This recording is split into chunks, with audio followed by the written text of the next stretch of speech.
YCP హయాంలో ఏపీలో medical కాలేజీలకు పెద్ద ఎత్తున భూములు సేకరించారు. అదే స్థాయిలో ఆర్భాటంగా నిర్మాణాలు మొదలుపెట్టారు. విద్యార్థులకు నాణ్యమైన విద్యను అందిస్తున్నామంటూ గొప్పలు చెప్పుకున్నారు.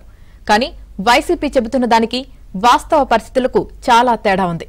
అసలు కాలేజీలు నిర్మించకుండానే వైసీపీ నేతలు గొప్పలు చెప్పుకుంటున్నారు.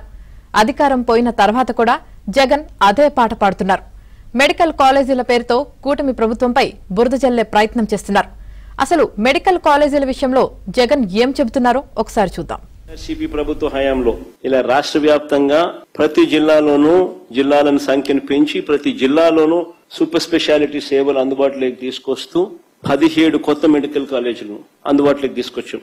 ఒక్కో కాలేజీకి 50 ఎకరాలు కనీసం స్థలం ఉండేట్టుగా ఒక్కో దానికి 500 కోట్ల రూపాయల పైగా ఖర్చు చేస్తూ ఒక్కో మెడికల్ కాలేజీకి 500 కోట్ల రూపాయలు ఖర్చు చేస్తూ అన్ని రకాల సదుపాయాలతో ఈ క్యాంపస్ లో ఉండేలా చేశాం. రాష్ట్ర అభివృద్ధికి అత్యాధునిక వైద్యానికి మన రాష్ట్రం చిరునామాగా నిలిచేట్టుగా స్టేట్ ఆఫ్ ది ఆర్ట్ అంటే one of the finest medical colleges ని తీసుకొచ్చే కార్యక్రమం చేస్తాం. ప్రతి ఒక్కరూ కూడా ఆ మెడికల్ కాలేజ్ దారిలో నుంచి పోయేటప్పుడు ఆ మెడికల్ కాలేజ్ కనపడితే ఆగి చూసి ఆహా అని పోయే పరిస్థితి తీసుకొచ్చినాం.